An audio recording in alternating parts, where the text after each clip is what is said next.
c'est allé trop vite. Franchement, c'est allé très vite. Personne ne pouvait prévoir une trajectoire comme la sienne. Je pensais que ça allait faire un bon joueur de deuxième division, buteur en deuxième division.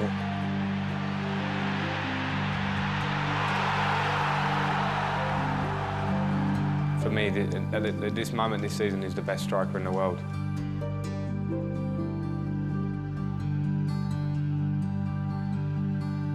La fée du bonheur a dû se pencher sur son lit quand il était tout jeune. Il m'a dit, ne t'en fais pas, moi je deviendrai star.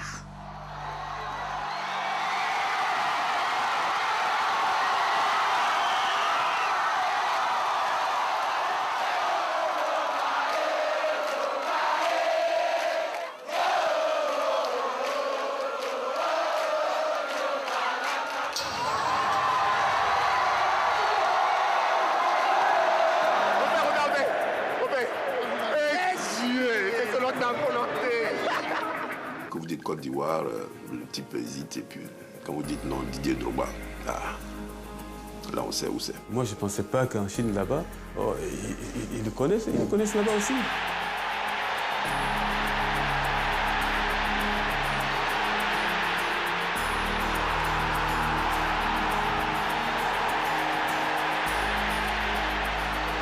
Tout ce que j'ai pu gagner, parce que j'ai gagné de l'argent avec lui. Ça n'a pas de prix, ça n'a pas de prix. Derrière le joueur, il y a l'homme qui est impressionnant, qui est fascinant, moi je m'en lasse pas. Tu es à côté de lui, tu te sens fort.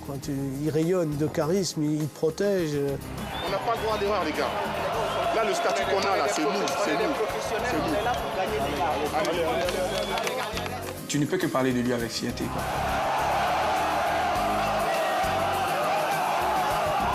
Franchement, c'est l'homme idéal.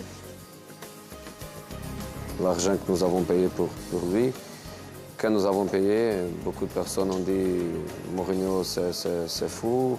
À ce moment, tout le monde dit Mourinho c'est très intelligent. Et l'argent, ce n'est pas beaucoup.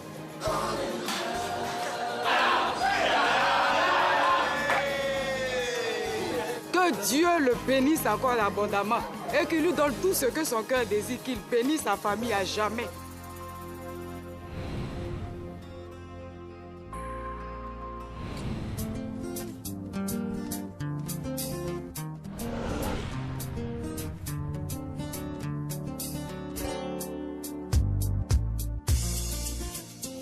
Chacun est avec son étoile, vous savez.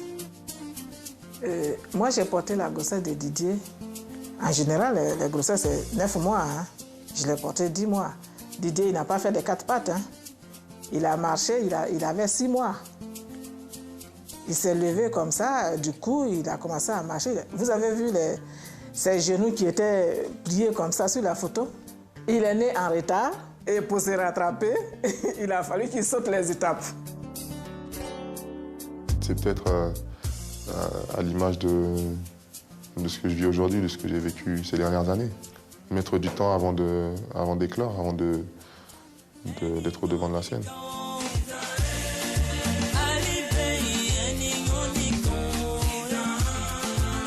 Didier, il jouait au foot partout, dans la maison, dans le salon, partout.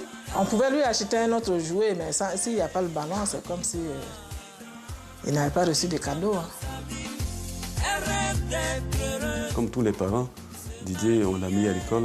Pour nous, c'était pour faire des études et puis revenir un jour médecin. Mon père est né d'une famille pauvre. Il nous a apporté à nous un confort que lui n'a jamais eu. On n'a manqué de rien. Tout ce qu'on voulait, on pouvait l'avoir.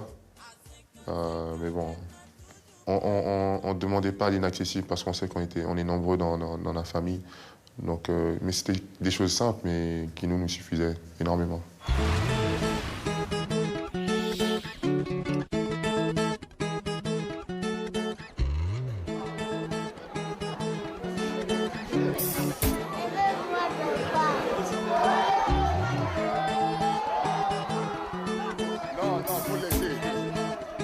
On est à Yopougon, à Ndokwa, et là où Didier est né.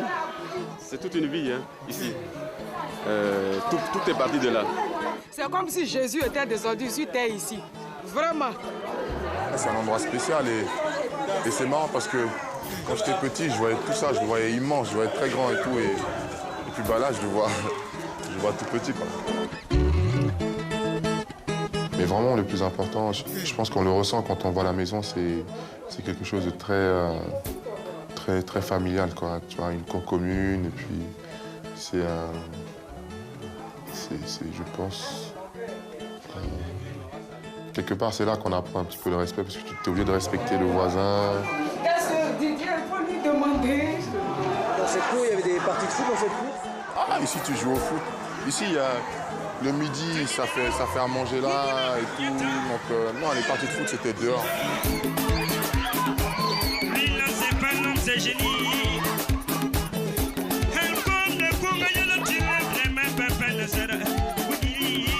Je me souviens d'avoir reçu un maillot de l'Argentine. C'était après la Coupe du Monde. C'est là, en fait, que j'avais vu Maradona pour la première fois. Et c'est quelque part lui aussi qui m'a donné envie de devenir footballeur.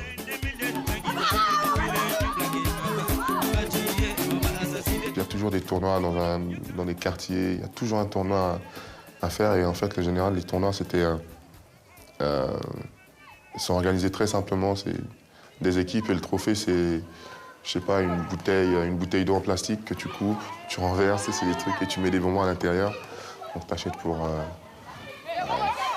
je sais pas, 3 €, 4 € de bonbons, tu mets ça là et bon, ça te fait un trophée et la coupe est organisée, quoi. C'est des moments forts et ma passion pour le football s'est développée dans ces moments-là, quoi.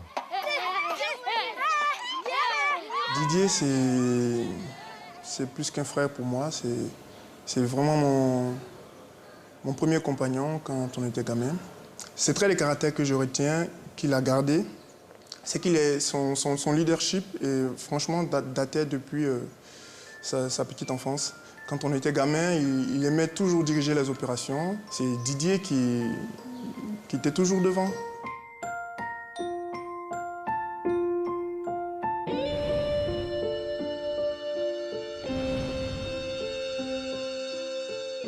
Dès l'âge de 5 ans, moi j'avais déjà imaginé que Didier, en l'envoyant en Europe, il allait faire des études et puis pour gagner sa vie plus tard.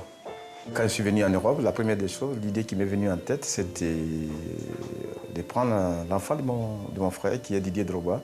Moi, je rêvais toujours qu'il devienne peut-être un footballeur. Michel est devenu footballeur professionnel. Donc il est venu en France. Bon, et quand il est rentré, il a dit, mais Didier, il a 5 ans. Et lui, il a dit, mais Michel n'avait pas encore d'enfant avec sa femme. Ils ont dit, non, mais nous, on va amener Didier, puis on va le garder.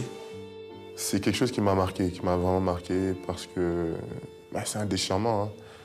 Je pense que quand à 5 ans, à 6 ans, on quitte ses parents pour aller sur un autre continent, même si je savais que j'allais pour rejoindre mon oncle.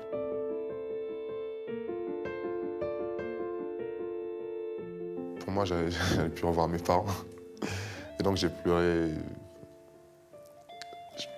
On avait des petites pochettes là. Je ne sais plus quelle compagnie c'était. Pour prendre l'avion, et puis il y a une hôtesse qui est venue me chercher.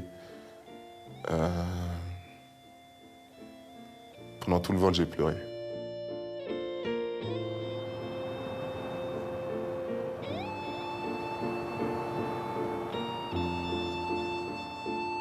Ça a été dur, la séparation. Très dur.